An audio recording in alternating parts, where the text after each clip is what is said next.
The Bible was open on the table when she arrived. She hadn't put it there. She didn't own one. It was open to the same page every morning for 6 days. The same verse, underlined in something that wasn't ink. That's story 3. But let me start from the beginning.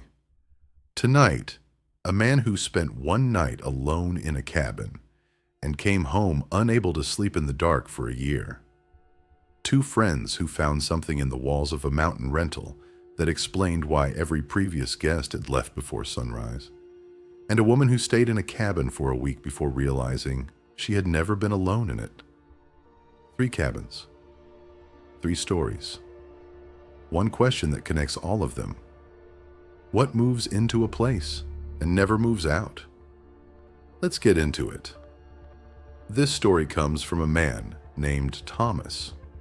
He was 36 at the time, a high school history teacher from rural Kentucky, the kind of man who described himself to me as deeply skeptical of anything he couldn't source and verify. He had never believed in ghosts. He had argued against the existence of the paranormal in more than one conversation. He had a framework for the world that was orderly and rational, and had served him well for 36 years. That framework did not survive one night in a cabin in the Cumberland Gap. He had rented the cabin for a long weekend, solo, which was unusual for him, but intentional. He had been going through a difficult period after the end of a long relationship, and his therapist had suggested time alone in a quiet place. The cabin was small. 1 bedroom, a kitchenette, a fireplace, and a covered porch that looked out over the tree line. The rental listing described it as rustic and peaceful. Both descriptions were accurate initially. He arrived on a Friday afternoon, settled in, made a fire, and felt for the first time in months something approaching calm. He went to bed early. He was asleep before 10. He told me later that the last thought he had before he fell asleep was that the cabin felt like exactly what he needed. He woke up at 2:33 a.m., and that thought was gone. He didn't know what woke him. The cabin was silent. The fire had burned down. The room was dark, except for the faint orange glow of the embers. He lay in the dark and looked at the ceiling and waited for the feeling to pass. The feeling that something in the room had changed while he was sleeping. He told himself it was the unfamiliar environment. New place, new sounds. The brain running threat assessments on a room it didn't recognize yet. He was a rational man. He had an explanation. Then he looked at the corner. The far corner of the bedroom, to the left of the door, was darker than the rest of the room. Not just unlit, darker. A quality of darkness that seemed to have density to it, like the shadow in that corner was heavier than the shadows everywhere else. Thomas stared at it. It stared back. He cannot explain that phrasing. He told me he knows how it sounds, but that is the most accurate description he has. The corner looked back at him, with attention, with awareness, with the specific quality of something that had been waiting for him to open his eyes. He turned on the bedside lamp. The corner was empty. Plain plaster walls, a small wooden chair, nothing else. He felt foolish. He turned the lamp off. The darkness in the corner was back immediately, denser than before. He turned the lamp on again. Empty corner. He turned it off. The darkness returned. He did this 4 times. Each time the lamp went off, the darkness in that corner had a quality that the rest of the room did not. Each time the lamp came on, the corner was bare and ordinary. Thomas is a history teacher. He thinks in terms of evidence and documentation. He picked up his phone and opened the camera.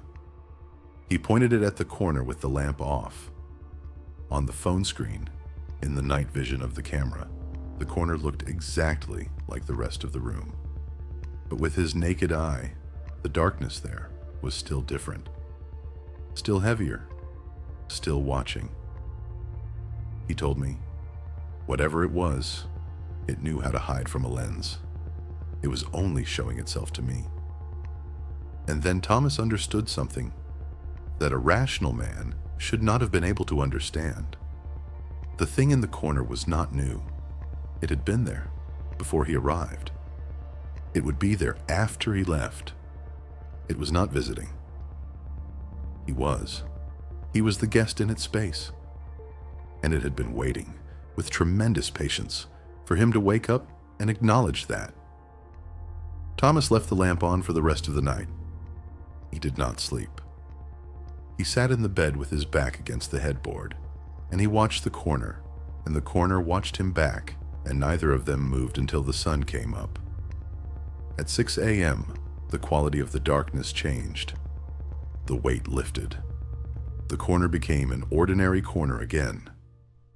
Thomas got up, packed his bag in 11 minutes, left the key on the kitchen table, and drove home. He did not stop for breakfast.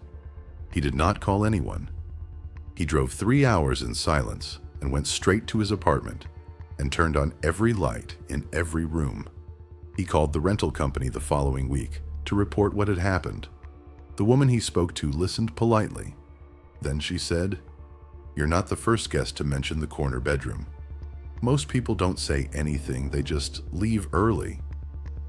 Thomas asked her how many. She paused, then said, "Most of them." Thomas has not stayed overnight in any unfamiliar place since that weekend. Hotels, friends' spare rooms, family visits. He finds reasons to drive home the same night.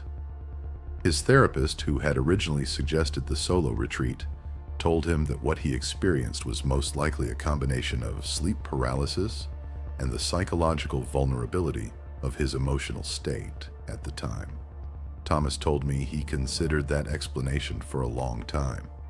Then he told me about the chair. When he packed his bag that morning, the small wooden chair in the corner, the one that had been against the left wall when he arrived, was facing the bed. He had not moved it. He does not have an explanation for that. His therapist does not either. Thomas experienced something alone, in the dark, that he could not prove to anyone. The second story has 2 witnesses, and what they found in the walls of their cabin is something I still think about when I'm in an unfamiliar building. This story comes from a man named Ryan, who submitted it along with his friend Joel, both of whom were present for everything that happened. They were 29 and 31 at the time, old college friends who did an annual hiking trip together every autumn. Different location each year. Always a rental cabin. Always 5 days. Ryan described them as experienced outdoorsmen who had done this trip enough times to know exactly what a normal cabin felt and sounded like at night. What they encountered in the Blue Ridge Mountains of North Carolina was not normal. The cabin was a newer build, less than 10 years old according to the listing. Modern amenities, well-maintained, good reviews. Nothing in the listing history suggested any issues. Ryan had done his research. He always did. They arrived on a Saturday afternoon. The cabin was exactly as described. Clean, comfortable, a good view of the ridge from the back porch. They unpacked, made dinner, sat on the porch until late. By midnight, they were both asleep. Ryan woke at 1:17 a.m. to a sound he could not immediately identify. A low, rhythmic sound coming from inside the walls. Not pipes, not the settling of wood in temperature change. Ryan had heard both of those sounds in enough cabins to know the difference. This was deliberate. This was patterned. A slow, steady sound that he described as similar to someone dragging their fingers along the inside of the drywall. Patient, methodical, moving. He lay still and listened. The sound moved along the wall to his left, the exterior wall, from the corner near the window toward the bedroom door. Slowly, at walking pace, he knocked on Joel's door. Joel was already awake. He had been lying in his own room listening to the same sound moving along his wall for 10 minutes. Neither of them had wanted to be the first to say something. They stood in the hallway and listened together. The sound was in the hallway wall now, moving toward the living room, both of them following it. Ryan's first theory was an animal, squirrels in the wall cavity, or a raccoon that had found a way in under the eaves. It was the most rational explanation, and he held on to it firmly as they stood in the dark hallway, listening to something move through the walls of a cabin that was less than 10 years old and had no gaps in its exterior that any animal could have used as entry. Joel suggested they check the exterior. They went outside with flashlights and walked the full perimeter of the cabin. No gaps, no disturbance in the soil beneath the walls, no evidence of any animal entry anywhere. They went back inside. The sound was still happening. Ryan noticed something on their second circuit of the interior. The sound was not random. It was not an animal exploring a wall cavity. It was moving in a pattern, a loop, starting in the master bedroom, moving along the exterior wall to the hallway, along the hallway to the living room, across the living room to the kitchen, and back. The same route, over and over, like something pacing. Joel timed it. One full circuit took 4 minutes and 20 seconds. He timed it 3 times. 4 minutes and 20 seconds. 4 minutes and 20 seconds. 4 minutes and 20 seconds. Something was pacing the inside of the walls of their cabin in a precise and unvarying loop.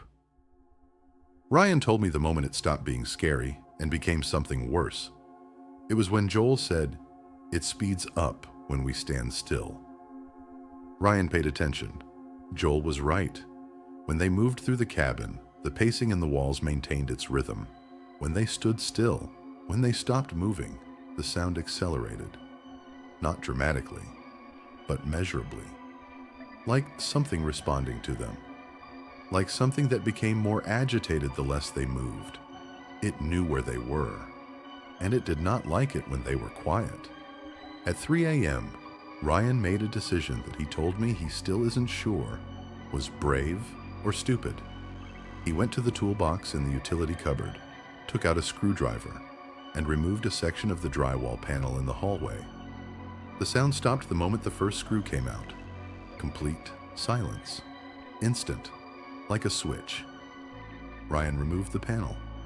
Joel shone the flashlight into the wall cavity. Empty. Insulation. Timber framing. Electrical conduit. Nothing living. Nothing that could have made that sound. No droppings.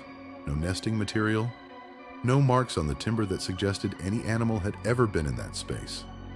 And on the inside face of the drywall panel Ryan had just removed, covering the entire interior surface in a dense, layered script too small to read easily. Not scratched. Written. In something dark that had soaked into the drywall paper. The same phrase, repeated hundreds of times, covering every inch of the interior surface from top to bottom. Ryan photographed it. He sent me the photograph. I have looked at it many times. The phrase, repeated without variation across the entire surface, was, "I am still here." Ryan replaced the panel. He and Joel packed their bags. They were in the car by 4 a.m. Ryan reported what they found to the rental company with the photograph as evidence. The company responded 2 weeks later with a form letter stating that the property had been inspected and no issues had been found. He contacted the previous guests through the review platform, 4 separate parties who had stayed in the preceding 6 months. 3 of them responded. All 3 had left before their booking ended. None of them gave a specific reason in their responses. One of them, a woman who had stayed alone for a weekend, replied with a single sentence. She said, "I know what you heard. Don't go back." Ryan has never found out who owned the cabin before it was built on. He has tried. The land title records go back clearly. until 1987, and then become unclear in a way he describes as unusual for a county that otherwise keeps thorough records. Before 1987, the trail goes cold. The cabin is still listed on the rental platform. It still has recent reviews. Most of them mention that the stay was shorter than planned. Ryan and Joel found writing in the walls, a message from something that wanted to be known. The third story is different. The third story is about something that didn't want to be found at all, and almost wasn't.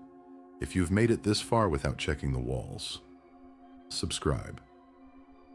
Story 3 is the one I've been sitting with the longest. And I still don't have a name for what was in that cabin. This story comes from a woman named Claire. She was 44 at the time, a landscape architect from Portland, Oregon, who had booked a solo cabin stay in the Cascade Mountains for a full week. She had done this before, solo stays in remote rentals, a week of complete quiet, no work, no social obligations. She called it her annual reset. She had been doing it for 7 years without incident. The cabin she chose for this particular trip had been recommended by a colleague who had stayed there the previous year. Good reviews, beautiful location, well equipped. The colleague had mentioned, almost as an afterthought when Claire told her she had booked it, that the place had a lot of personality. Claire had taken that as a compliment. She arrived on a Monday in late October. The cabin was exactly as described, a single-story log structure set back from a Forest Service road, surrounded by old-growth Douglas fir, a creak audible from the porch. She unloaded her car, opened the windows to air the place out, and spent the first afternoon reading on the porch. The first night was completely normal. She slept well. She woke rested. She made coffee and stood on the porch in the morning cold and felt the specific satisfaction of someone exactly where they want to be. On Tuesday morning, she found the Bible. It was on the kitchen table, open. She had not noticed it the day before. She was certain of that. She had eaten 3 meals at that table, and it had been bare. It was a standard King James Bible, old, the cover worn soft with handling, open to the book of Job, chapter 3. At the top of the page, in the margin, someone had written a date in pencil. She didn't recognize the handwriting. Claire's first thought was that it had been left by a previous guest, and she simply hadn't noticed it on arrival. She set it aside on the kitchen counter and thought nothing more of it.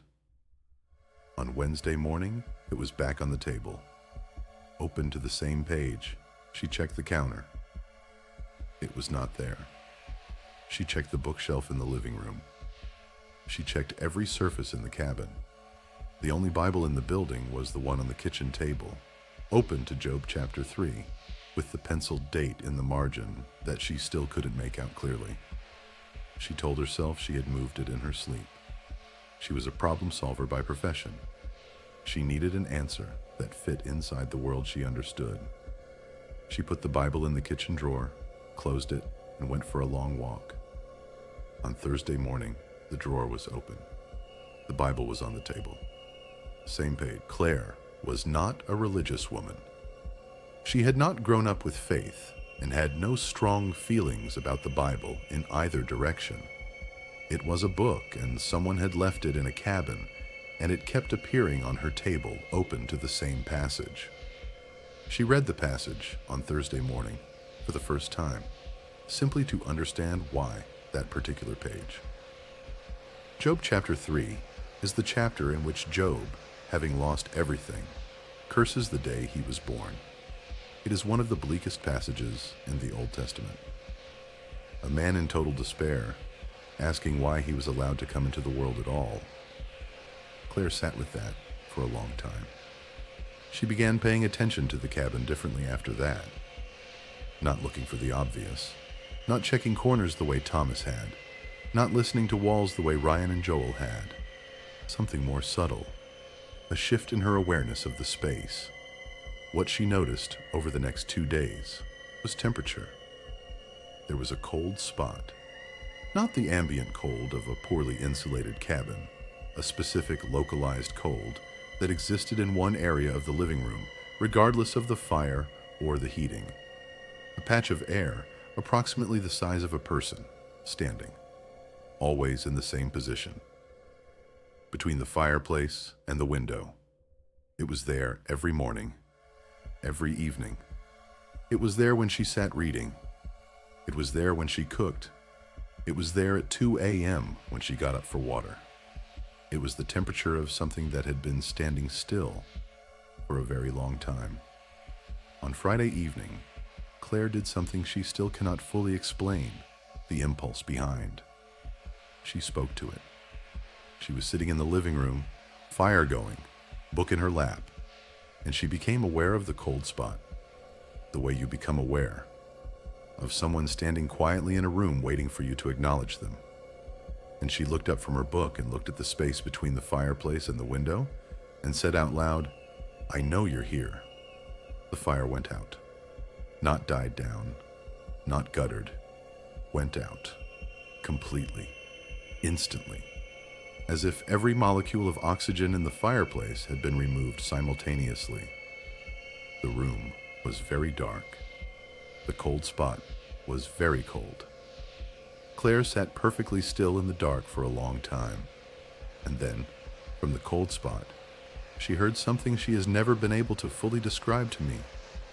Not a voice, not a sound exactly, more like the memory of a sound, the impression of a person exhaling slowly, a breath that had no breath in it. Claire did not leave. This is the part of her story that surprises most people, including me. She stayed for her full week. She told me she made a decision that night, sitting in the dark, that she was not going to run from something that had not threatened her, that had, in its own way, simply been present. She relit the fire. She went to bed. She slept.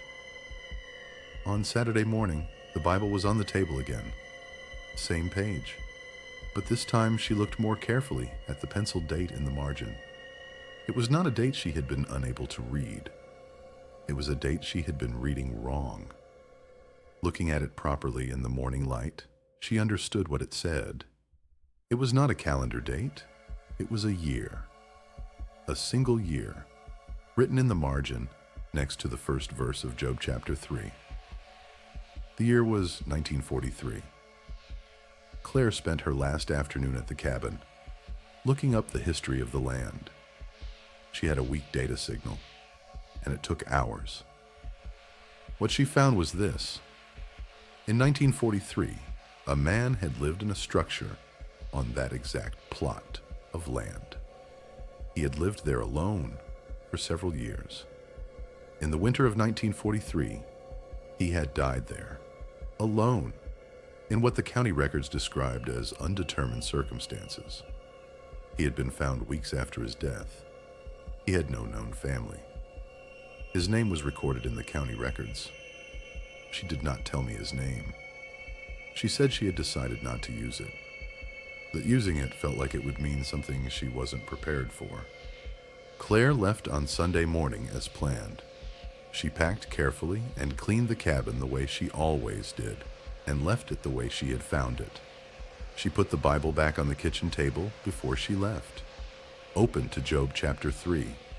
She told me she did it because it felt right, because whatever had been in that cabin had been there since 1943, and the Bible had been his, and she was the guest, not him. She was the one passing through. She drove home. She returned to her life. She told no one for almost a year. When she finally told her colleague, the one who had recommended the cabin, the colleague was quiet for a moment. Then she said, "Did you feel the cold spot between the fireplace and the window?" Claire asked if she had felt it too. Her colleague said, "I thought it was just the draft. I didn't want to think about what else it could be. The cabin is still available to rent. Claire told me she has thought about going back. She said, "I think he was lonely. I think he had been alone in that cabin for 80 years, waiting for someone to say they knew he was there." I asked her if she was afraid when the fire went out. She said, "No, I was sad. I think that's what he wanted. Not fear. Just acknowledgement. Just someone to know." 3 cabins. 3 people who walked into a space that belonged in some way to something else. Thomas, who sat awake all night watching a corner watch him back. Ryan and Joel, who found the same phrase written in the dark inside every wall. And Claire, who told an 80-year-old ghost that she knew he was there and heard him exhale. What connects these 3 stories isn't fear. It's presence. Something in each of those cabins needed to be known, needed to be seen, had been waiting in a corner, in a wall, in a cold spot between the fireplace and the window, for someone to stop explaining it away and simply acknowledge it. Thomas left without doing that. He'll never know what would have happened if he had said something to the dark. Ryan and Joel pulled the wall apart looking for an answer. They found one they weren't ready for. Claire sat in the dark after the fire went out and said, "I know you're here. I don't know which of those 3 responses was the right one. What I know is this.